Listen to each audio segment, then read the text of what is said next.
Hello and welcome back to my channel. This is Dr. Chelsea. If you are new, in today's video, I'm going to be walking you through the process of getting licensed as a psychologist in the state of Georgia.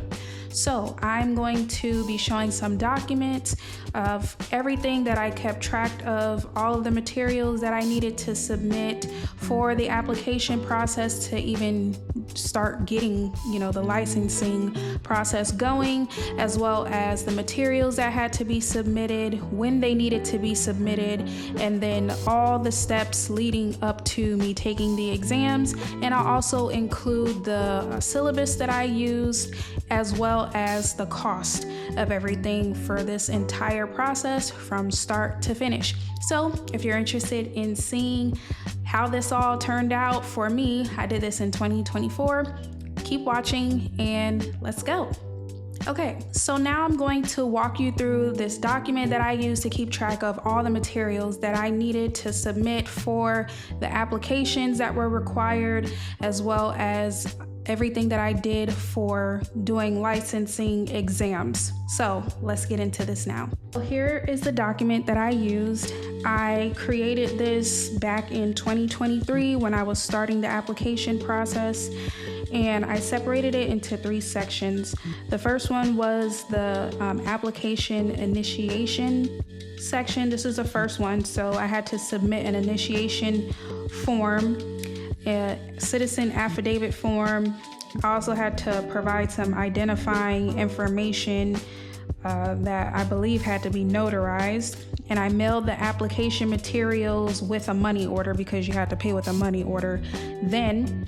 And that process in and of itself, I did that in 2 days, as well as the background check and fingerprinting. So I had to go and do that in person and pay for that. And when I sent the stuff in the mail, it was received to them 2 days later, and my fingerprinting processing was completed within 3 days after my money order was received for that initiation process. The next part was the ASPPB Plus program. So this was a system that hosted all of your materials, including like your background information, what you did for education, work experience, and transcripts. All of these things, it was hosted on this one website, which is like Psy.Pro, that's what it's called now, Psy.Pro. But you had to go through all of the tabs and submit all of your information there, and then they would review all of the materials that were submitted. So I started this process about a month after the initiation process. So this was March 27th. And I sent in my transcripts the same day that I had paid for the program. I had to email a postdoc supervised work experience form to the person that was assigned to my file. And I had to email a notarized consent and authorization to release information to them, as well as 2 licensed references. They had to email their forms to that same person. And so I just kept track of when each reference submitted the material on my behalf here. So the first 2, they responded pretty quickly after I had requested it, as you can see here.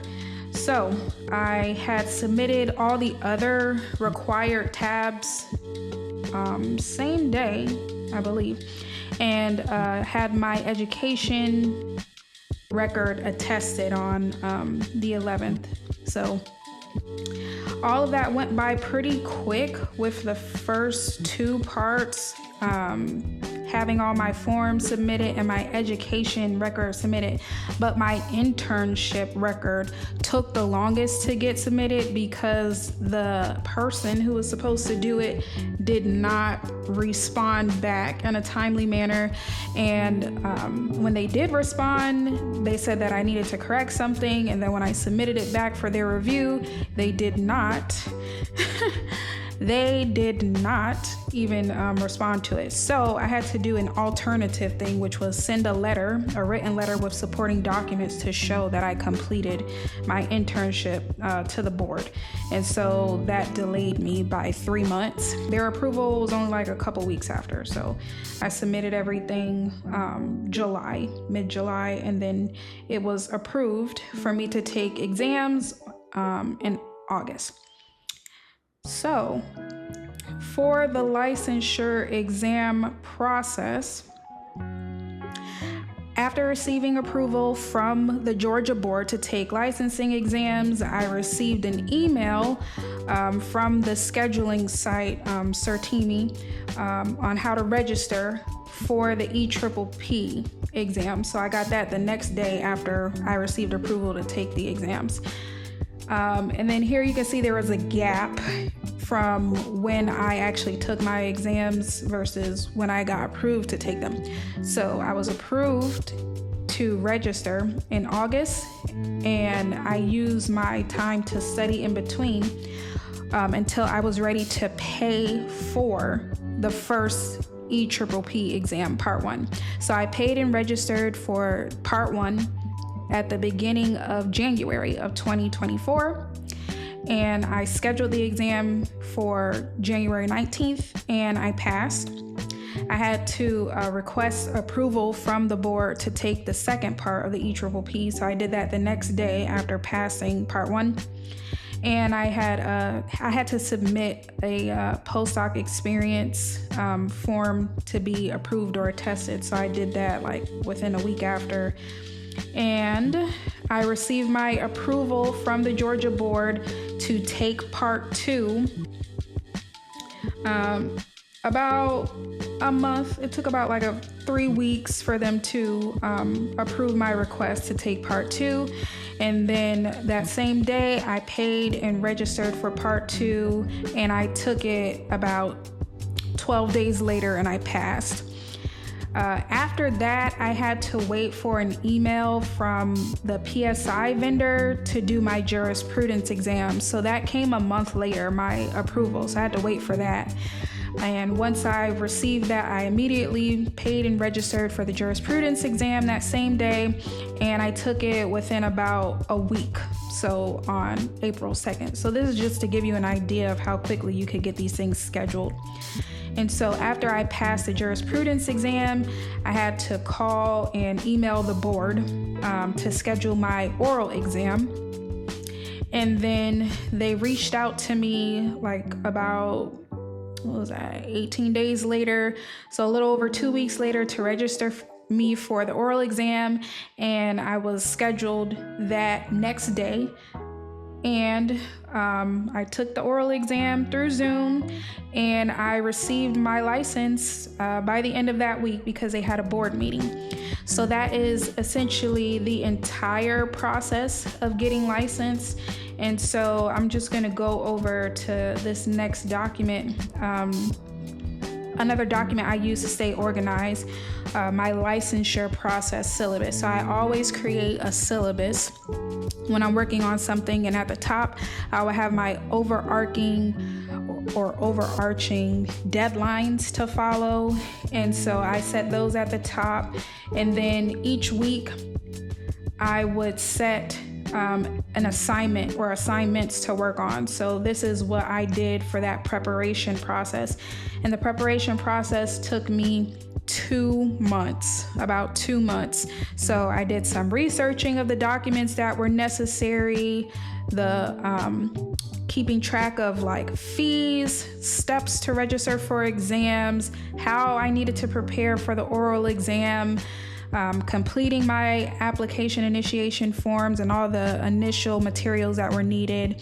And then I also just kept track of the status of my applications and things that I was submitting. I also had purchased study materials in this preparation process, as you can see here. And I'll also go over in more detail in the next following videos how I use this document to create a study schedule, and I'll walk you through all the documents that I use to prepare for studying for each exam, the EPPP parts 1 and 2, the jurisprudence exam, and the oral exam. But let's get into the costs. What did all of this cost me? So the application initiation form was $100, and I had to mail it in. The processing fee to be mailed in was $10. The document had to be notarized. I got it notarized at UPS for $8. And since it had to be paid with a money order, I got a money order from Publix, and I paid for a post stamp, and the total was $119.62. The background check and fingerprinting was $51.50. And then I had received study books, materials from a friend who was overseas. And so I paid for that shipping, and that cost me $17.10. I had to pay $200 for the ASPPB Plus program, and to have my documents notarized, again from UPS, it was $8 at the time. And to have my transcript submitted for my education record to be attested, that was $18.25. And the total for this ASPPB process, which was the second portion, was $226.25. And then for my study materials, I paid for some domain quizzes on AATBS. So that was $239.20. And that was with a discount that I used because we love a good discount. And then the EPPP Part 1, that cost $600. And then the test center appointment fee was $91.88. And so together it was $691.88. The EPPP Part 2 was $300. Had the same testing center appointment fee. The total was $391.88. And then when I was done with my study materials, I sent them back to my friend. That cost me $22.55. The jurisprudence exam was $85, and the oral exam was for free. The only thing that was for free. And so the total of everything that I had to pay in order to get licensed as a psychologist in the state of Georgia was $1,994.98.